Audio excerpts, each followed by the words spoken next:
Okay. Well, as we have new cryptic comments, so begins another week, and so begins another Versus. And if you guessed what Father's Honor meant, you would know that we are talking about a Versus between True Grit, which is the Coen Brothers remake, and 310 to Yuma, which is James Mangold's movie. Remake. Oh, it's a remake? I wasn't aware. So it's a battle of remakes, basically.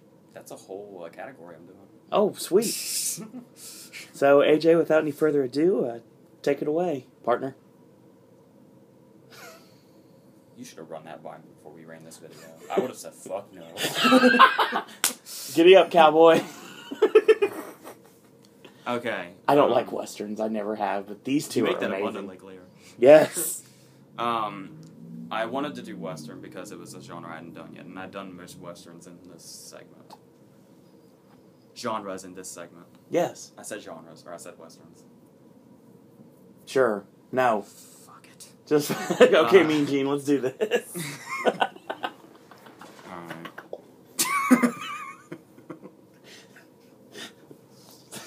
Stupid ship's wheel behind me. This is the second Versus in a row that's had a really sloppy opening. Yes. One you'll never see because God it was damn, about 12 minutes and then it kind of got cut off, but okay. It turned out really well last week's Versus. Hopefully you watch that. Okay. I also like to do... I was trying to think of two Westerns that have things in common. Mm-hmm. This, I don't know. This was the closest I could get. Because I didn't want to do Django. I didn't think till later to do Unforgiven. I had already figured this one out when I... But, well, you can say... Yeah, they both involve, a father's honor of some kind. In different ways. Much different ways. Well... Not so much by the end of 310 to Yuma, but... if you're watching these, you have to have seen them, because there's spoilers everywhere. Surely, how many of these have we done now? I'm sure they know that by now. We're almost 10 now. Yeah, these are very spoilery. If people haven't figured that out by now, they deserve to be upset. Spoiled. They're both Westerns, obviously. They're both remakes. They're both based off... their originals are based off books or short stories. Mm-hmm. True Grit's a novel by Charles Portis, and 310 to Yuma is a short story by Elmer Leonard. I guess this is also kind of in his honor because of that stroke he just had. Yeah. But anyway, this is what I decided on. They're both about long journeys, too, to get to certain places. Long journey could have been a clue, too. Yeah. Well, anyway, okay. We'll start. They're also both this. It seems like the modern violent Western is like a new genre. Yeah. Like with these two and Django and stuff. That's all. They all fall in the same category almost. They don't have like. Obviously, they're all set around the same time, but these clearly have more of a modern feel than say like Unforgiven or other Westerns. So yeah. How would these match up if you put the originals against each other? Different. True Grit would take it. Okay. It's nothing bad about the original 310 or anything, but you'll learn why later. Okay. We're gonna start with the lead characters. Normally I say lead character, but each one has a few. This would be Jeff Bridges, Matt Damon, and Haley Steinfeld against Bale and Russell Crowe. Their characters, their performances, all the above. Okay. I will begin with True Grit. Obviously, this was a horrible debate around its Oscar season, and still is today. People are still bitter about it. The Oscars seem to think that Haley Steinfeld is a supporting actress within this movie, even though she's in almost every scene. Yeah. We are introduced to this movie through her narration, and her story. Everything. And she's this really, movies tend to be annoying if they have that feisty child as a main character. Like, that can be just, oh my god, somebody kill this thing. But, we always jump to real steel on that one. Yeah. But Maddie Ross is not that way. No. Maddie Ross is an actual, whatever you want to word it. You know what I mean by just saying this. Yeah. And then you have Bridges as Rooster Cogburn, who is hilarious. Yes. This is basically a comedic performance. Yeah, without question. But he's able to do it while also, this will come in later, but I want to talk about the original. What's interesting about him is Jeff Bridges as Rooster Cogburn is a very realistic portrayal of drunkenness. Yeah. And being an alcoholic, basically. I don't think they exactly called people alcoholics back then, but he definitely was one. Yes. But the way he was able to realistically portray drunkenness while making it a comedic performance, kind of like what Cage did in Leaving Las Vegas. Yeah. That's a weird comparison for these two. Very much so. And you have Matt Damon. Maybe Matt Damon's a supporting character. Maybe I shouldn't have included him. But I've already said it, so fuck it. The annotation is already there. Matt Damon in this movie is great and underrated. Yes. I love LaBeef's character. He's really fucking creepy, and you want to deck him every time you see him, but regardless, he's still a great character. The facial hair. And the, when he talks about the, a lot of people called out pedophile on LaBeef because of the scene where he actually is saying he was going to steal a kiss from her while she was sleeping, which is creepy, by the way. Very much so. And then the scene where he literally turns her over his knee and starts spanking her. But, you know, I don't think it's supposed to. Well, you know, I don't know. I don't know what LaBeef's story is. But I like his, he's a little shrouded in mystery, despite the fact that he can't shut the fuck up. Yeah. And what's really great about his character, I love his character's arc. They're the main characters, and LaBeef's more supporting, but I'm totally about to make this a LaBeef love fest. Nice. The really great thing about LaBeef's character is he gets an arc, a big arc. And that, obviously Maddie does too, because she gets more and more hardened as the time goes. And that's the whole story, really. But LaBeef goes through this thing where he's this arrogant Texas Ranger, and he just will not shut up. No. And he thinks he's better than everybody, and thinks he's smarter, and knows what to do in every kind of situation. But the thing is there is this moment in the middle of the movie, it was the raid on the cottage, where LaBeef gets caught up in a rope and dragged around by a horse, and he bites half of his tongue off, and it's humiliated him, and like really brings his character down from the level he was at previously. Mm-hmm. And it's a very interesting transition to watch his character take. He still talks too much, but you can sense that extremely bruised ego from the incident. True. 310 To Yuma has Bale and Russell Crowe, Dan Evans, and Ben Wade. By the way, bear with me. I haven't seen 310 To Yuma in like 4 or 5 years. So, I'm really grasping at my memory for it. It came out in 2007. It is 6 years old. So, well, here's the, Crow is a really good character, because he's one of those where his morals are kind of juggled. Yeah. Like, he's half a villain, he's 2/3 a villain, 1/3 a hero, basically. I know hero is used very, very loosely, but he's not a full-on villain, exactly. He's pretty villainous. Yeah. But if I recall correctly, not like, okay, let me do a couple of villainy scenes. There's the scene with one of the people in his crew is I believe it's Johnny Whitworth from Empire Records. And he is taken by one of the Pinkertons, I think. And the Pinkerton has the gun to his head, and he tells Crow, basically, you know, stop or I'm going to shoot this guy. Yeah, because he remember your crew. So Crow shoots him in the throat, and then shoots the Pinkerton in the head, and basically just lets him die, because he says it was his fault anyway, or something like that. And then there's the scene with Kevin Durand, where they're all around the campfire, and he's had dinner at Bale's house the previous night, and we quickly see him hide a fork from the dinner table under his sleeve. And then when they're around the campfire, Kevin Durand is basically taunting him, because they're going to take him to Yuma to hang him. He's like singing to him and stuff like that as he's going to sleep, and then it fades out. And we assume it's going to fade in, it's going to be the next morning. But we fade back in and it's still the same night. And we hear this gargling sound. And Crow has positioned himself on top of Kevin Durant and is repeatedly stabbing him in the throat with the fork.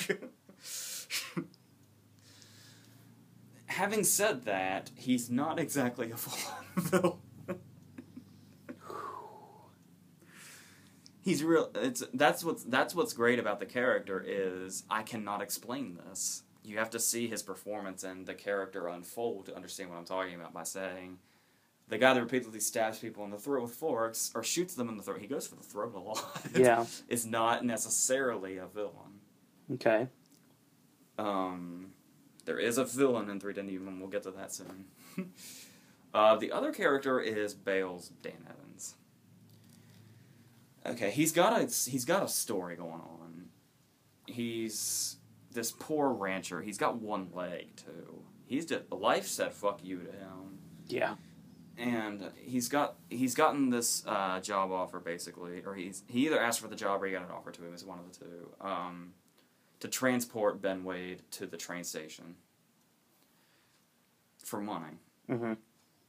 But, so he's going to do this because, to get money for his family, to be able to take care of them and all that. However, it's not Bale's performance at all, because Bale is definitely a top actor as far as this generation's concerned. Mm-hmm. That's why he's got one of those little gold people. A lot of people in those covers have gold people. Yeah, they both do. But the thing is I don't know.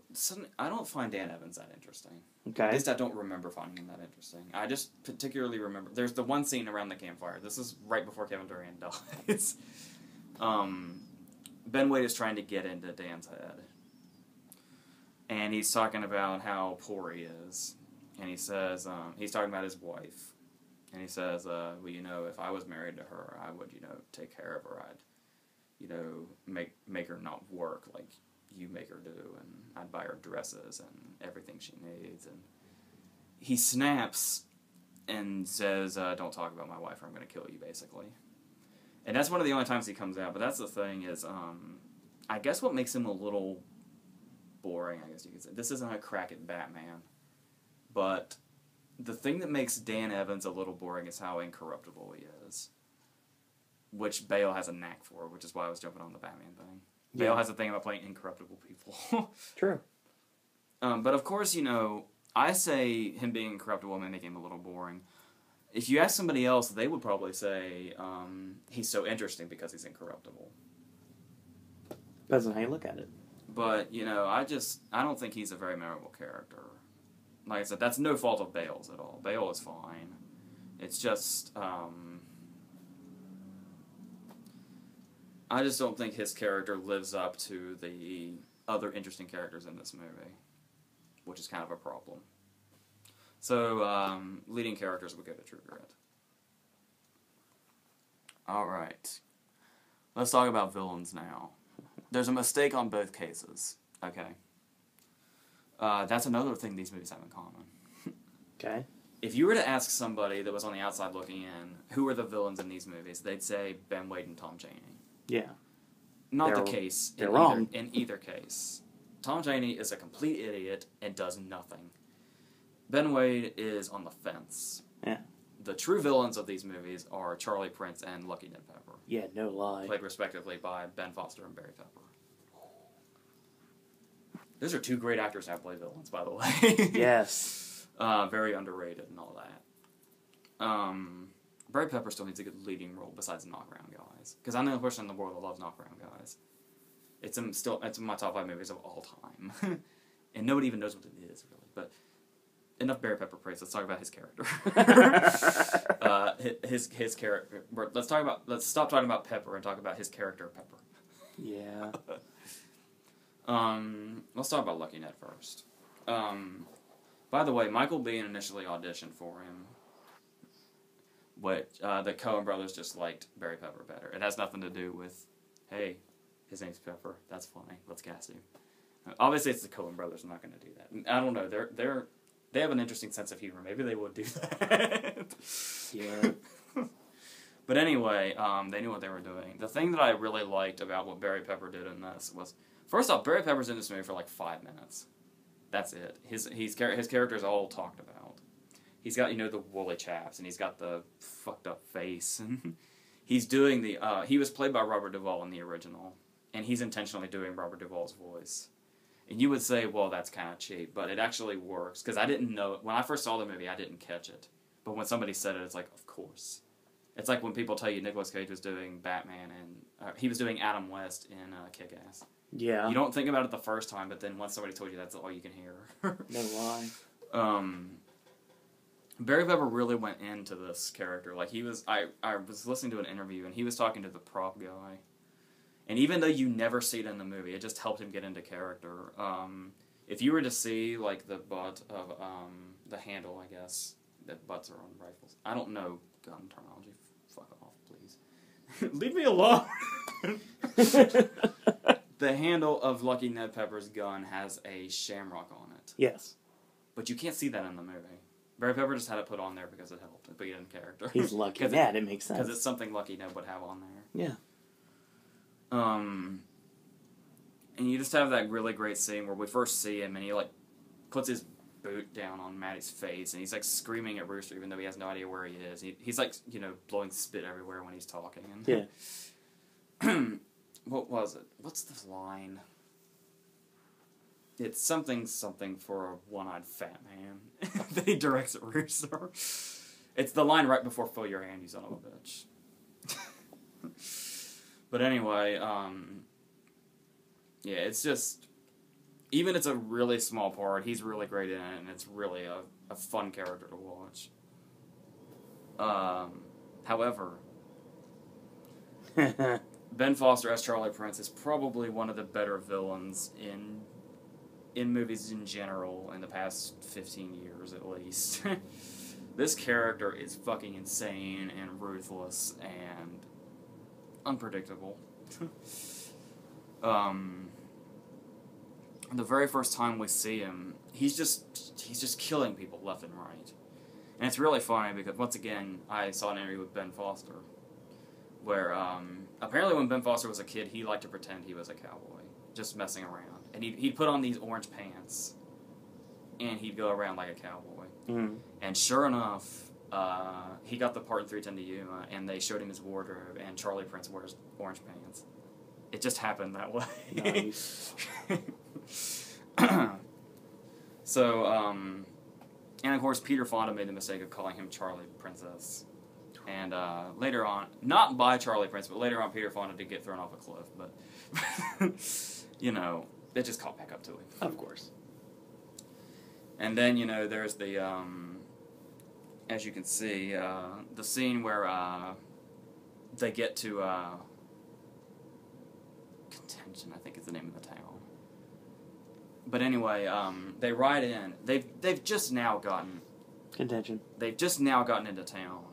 And the very first thing that happens is Ben Foster screams, "This town's gonna burn," and he shoots a random person without even getting off his horse. And he's just like, it's that contrast. Most villains do it, but this one really, really captures it well. Okay. He's Ben Wade's henchman is what he is. But it's a total contrast because Ben Wade is this very, very confined, calculating personality. Charlie Prince is just all over the place to completely contradict that. And his death scene actually brings that to a peak. Because it's like, when you have a rabid dog and you have to put it to sleep, is why Wade killed Charlie Prince, basically. Yeah. But yeah, that character is just off the wall insane, and it's a great... It really draws you into the movie, because it's just like... It kind of feels like a normal Western there for a while, and then this character comes in and just really fucking, to use a cliche, changes the game. So, yeah. Clearly, 3:10 to Yuma gets that point. The next will be supporting cast. I gotta really strain my memory on 310 To Yuma, so I'll start with it to make it easier. We have Gretchen Mol as Bale's wife. We have Logan Lerman as their son, who tags along on this journey. We have Peter Fonda as the Pinkerton that's this really crusty bad guy, basically. And we have Dallas Roberts is in it as Butterfield, I think is his name. Yep. And there's Alan Tudyk. It's a very interesting. They need a doctor, so they have to grab Alan Tudyk. Alan Tudyk is just a veterinarian, if I remember correctly. Yes. And there's Vanessa Shaw as this girl that's like the object of Wade's affection, basically.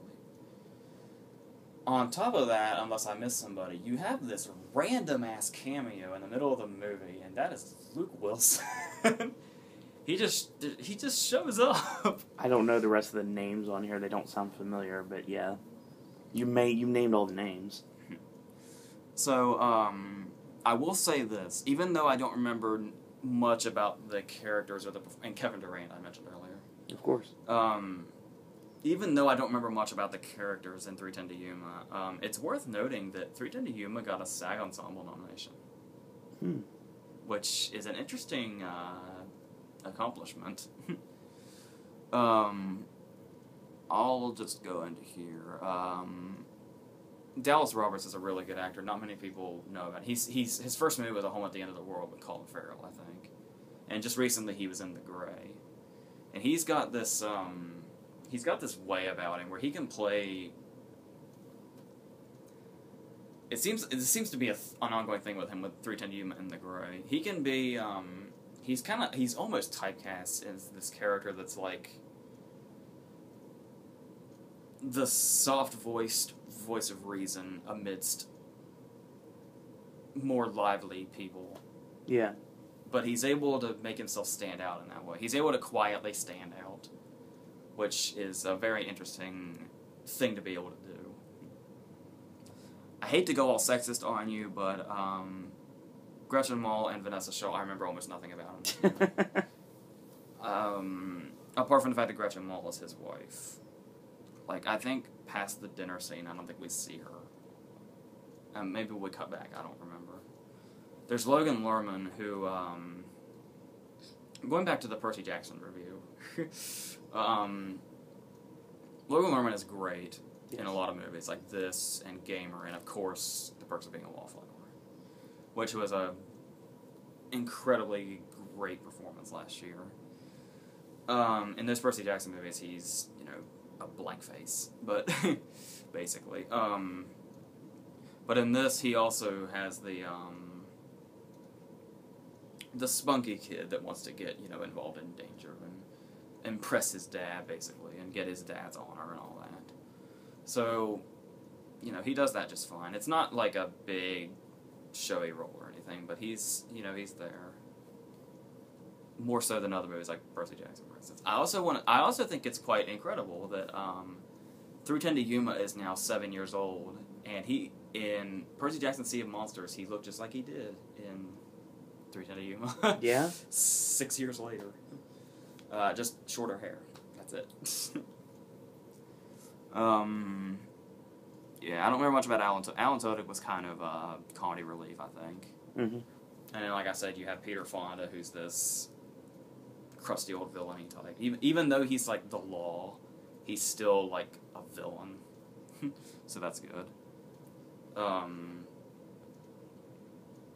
Yeah, that's, it's not. I've seen better not ensembles necessarily, but the characters. It has nothing to do with the actors. It's the characters.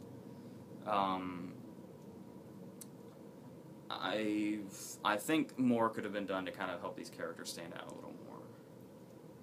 Like I said, I haven't seen a movie in 4 or 5 years. Maybe they are, and I just kind of lost it in those few years. But if I were to see it again, I'd have an appreciation for their stuff, what they do. Of course. Now, this is kind of unfair because True Grit is a Coen Brothers movie, and the Coen Brothers specialize in amazing supporting characters, no matter how big or small their part is. A lot of people's favorite supporting character in True Grit is the bear guy. which is, I believe, an original Coen Brothers creation. He wasn't from the novel or the original movie. Yep. He's just this guy that brings in information, and he's wearing a bear. He's in bear skin. And this guy is just so... If you're a fan of the Coen Brothers, you know exactly what I'm talking about when I say the supporting characters are so Coen Brothers-like. Yeah, no lie. And then you have Lucky Ned, and there's Emmett Quincy and Moon, who is Paul Ray and Brendan Gleeson's son. Don't know. I have no idea how you say it. But, I think the H might be silenced, but it would make sense. Yeah. I don't know. One of those has to be silent. Go with that. Replacing, I forget who Quincy was in the original, but Moon in the original was Dennis Hopper, I think. I'm pretty sure, yeah. Okay. And it's, there's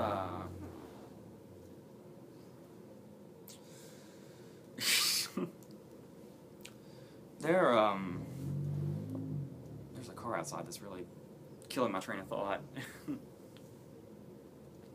Okay, so, I was on True Grit supporting characters. Yeah, Emmett Quincy and Moon.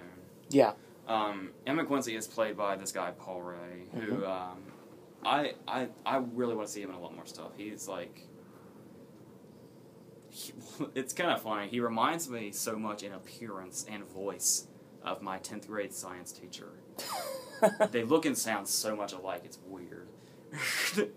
You can most recently see him in Texas Chainsaw. He is the corrupt mayor that's making all the shit go down. And he has a really good small part, and so does Gleeson. And then you have these characters that are barely there at all. They're there for like 30 seconds, like the Indian that's being hanged. The Native American, excuse me. I'm sorry. My offensive statements from Bastards are carrying over. Yes. There's 3 guys that are about to be hanged, and they each have this big speech about whether they're innocent or whether they killed because they wanted to or not. Mm-hmm.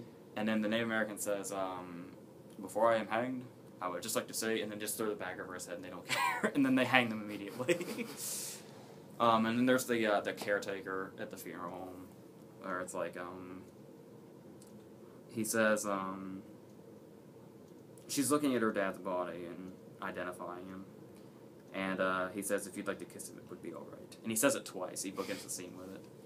And then, after everything's gone down, she's come back to stay with the caretaker. And she's walking through. The scene is fading out. You can hear it quietly in the background. But you hear him just say, very casually, just like he did before, if you would like to sleep in a coffin, it would be alright. It's just Coen Brothers all over this movie. Absolutely. So yeah, I hate to do this with the team, just by default, more or less. I mean, yeah, they are more interesting supporting characters, but also, you know, there's also Harold Parmalee, I think is his name, the guy that just makes animals noises. Whatever the fuck that was. I haven't even talked about Brolin yet. Well, Brolin is so horribly advertised for this movie. His name's all over the posters. They got him plastered right there. He's in the movie for, 10 minutes of that? That's saying something. But I think the whole point is to build up his character to be something that you think he is and he isn't. Oh. Because we know he's, very, very slow. And that's what Maddie tells us. But LaBeef tells us that was his act. And we automatically just assume LaBeef is right. But he is wrong. And that's the thing, is he's always evading LaBeef. And LaBeef is telling us he keeps evading him because he's so smart. No, it turns out he's a crafty one. It turns out LaBeef, yeah. It turns out LaBeef is just that dumb, apparently. Yeah. He is a crafty one. I love that line. Damon is so good in this movie. I can't express that enough. Absolutely. Talk about the praise from Elysium last week, so. Alright, the next is the ending shootouts. We have the ending shootout with Lucky Ned and his guys on top of the fight with Cheney versus the scene in 310. The whole ending is a shootout, but I'm going to narrow it down to the scene. It's not even really a shootout. People get shot, for sure. Oh, yeah. It's not a shootout. Yeah. It's the scene at the end with Charlie and all the guys and Wade. It's right after Charlie has killed Dan. And then everybody's here, and then Wade kills them all, and then kills Charlie. Okay. We'll start with True Grit's ending. Everybody loves the "fill your hand" line, and it's this great scene where it's this whole row of Lucky Ned's guys and just Rooster. And Rooster, they're coming at each other. They're like playing Red River. Mm-hmm. And Rooster manages to shoot all of them. That one guy even gets shot, falls off his horse, and smacks his head off a rock. That was awesome. But he gets shot by Ned. But then LaBeef manages to subdue Cheney and shoot like from however many yards away and hit Lucky Ned by luck. And then Cheney comes back and hits LaBeef over the head, and there's that big moment where. Here's the thing: in the book, if I remember correctly, I might be wrong, but if my memory serves me correctly, in the book, in the original movie, and in the new movie, a different person killed Tom Cheney every time. If I remember correctly, it was Rooster that killed him in the original movie. It was LaBeef that killed him in the book, and it's Maddie that kills him in this movie. That's interesting. And she literally blows him away. Like, you could not blow away a person anymore. She shoots him, and he flies off a cliff. And then it goes to your favorite scene in the snake pit. I can't watch that scene. That's a great scene, because you got a lot going on, and it's I love the scene where Rooster manages to kill all of them. It just shows his badassery to a T. But there's something I just love about 310 to Yuma has the most perfect ending it possibly could have had. The train has pulled in, and Charlie, they're throwing his. They have Ben's gun, and one guy tosses it to Charlie. Charlie tosses it to Wade, and Wade has his gun back, and they think they're a gang again. Mm-hmm. And Charlie expresses his respect for Dan and says, for a one-legged rancher, he's a tough son of a bitch with his disgusting villainy teeth. Yes. And then Charlie goes to walk away, and I forget what happened to him, but he's got blood like all this on his face, and there's this great shot of him realizing what Wade is about to do, and he turns around. And just as he turns around, Wade whips out the gun and shoots all of them. Yeah. And they all fall over except for Charlie, who's just kind of standing there dazed because he got shot like right here. And then Wade walks up to him and puts the gun right up to his chest and shoots him and kills him. While all this is going down, it feels like this really perfect score. But it's actually the sound of the train. Really? The sound of the train basically acts as an effective score for this scene. Okay. And it ties the whole thing together really nicely. And then, of course, you have the scene where Dan dies, so then Logan Lerman pulls a gun on Wade. And then, of course, Wade ends up getting on the train, and we're supposed to. He calls to his horse, and his horse is running after the train. I guess we're supposed to assume he's going to escape as soon as he gets there. And I just don't think before Tarantino came along, you could not get a more perfect ending to a Western than what 310 to Yuma did. Agreed. So 310 to Yuma gets that point. Where are we now? I have lost track, to be honest. It's Let's do a recap, shall we? It's 2 and 2, I think. True Grit has lead characters. 310 to Yuma has villain. True Grit has supporting characters. 310 to Yuma has ending. The next would be the directors. Which one handled their movie better? Okay. James Mangold and the Coen brothers. I expressed this during the Wolverine review, so I don't need to again, but James Mangold is the most diverse director working, probably. He's up there, definitely, with Ang Lee. I wouldn't call James Mangold great at Ang Lee levels, but as far as being diverse, they're about equal. And of course you have the Coen brothers, I'll try not to be as biased towards them this time.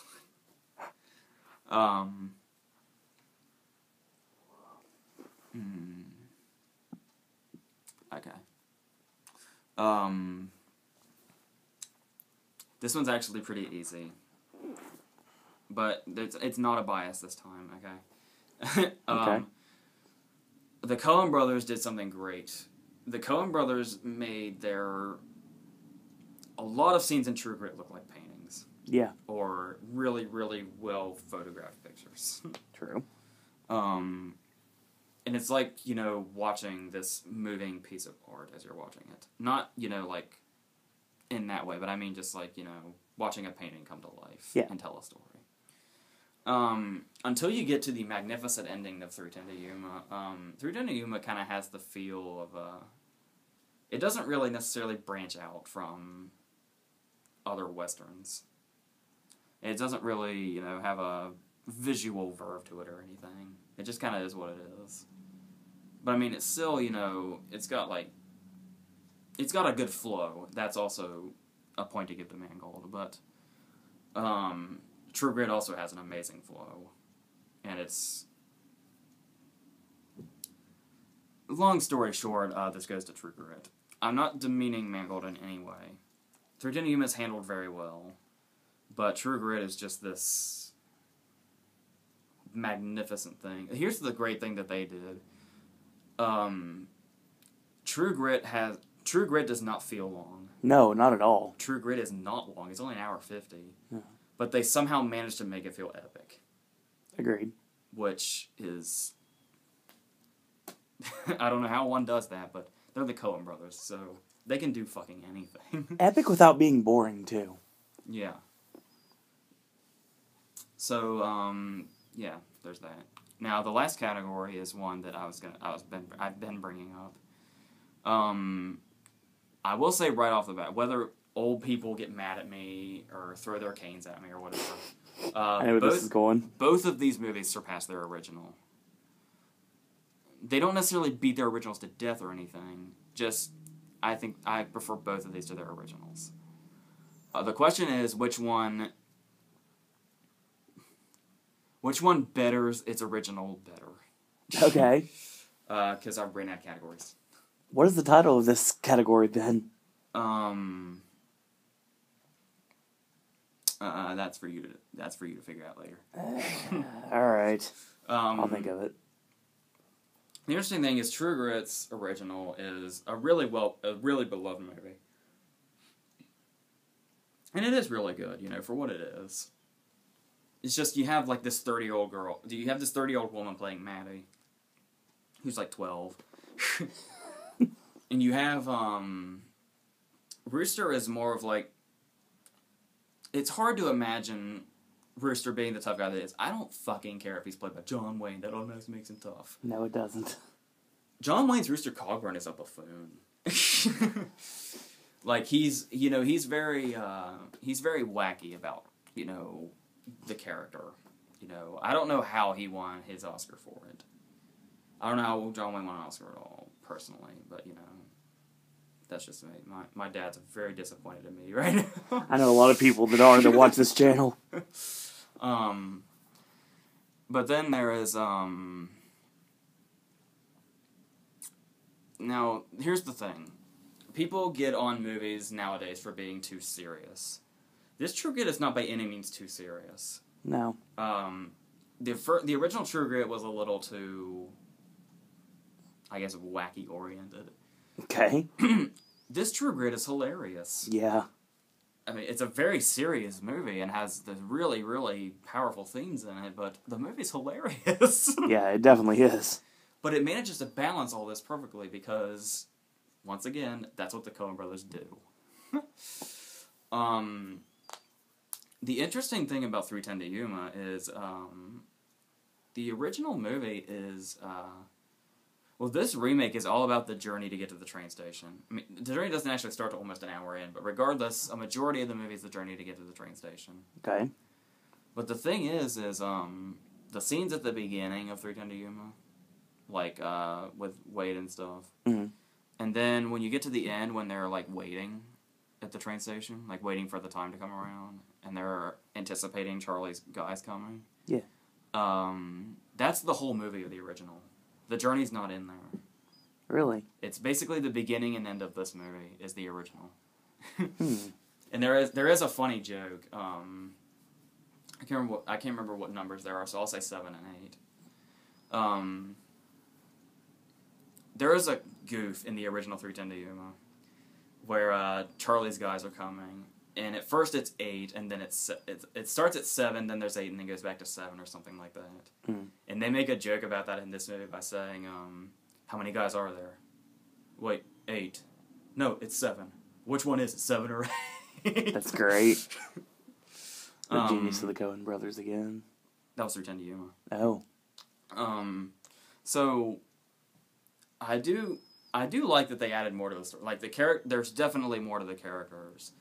And another thing both these movies destroy the happy ending that the original movie had. And the original True Grit, obviously he's John Wayne. He gets on his horse, he rides off. I believe he gets to kill Chaney too. Because he's John Wayne, he gets to do everything. Yay! Yay, John Wayne. The end.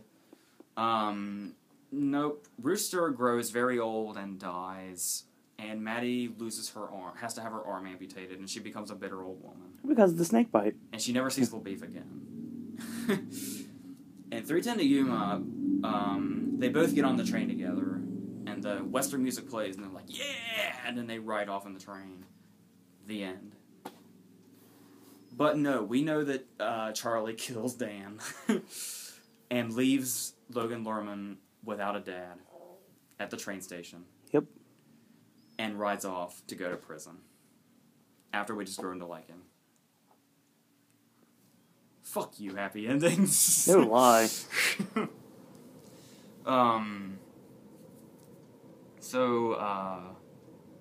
Yeah. Both these better their original very well. I'll say this one is a draw.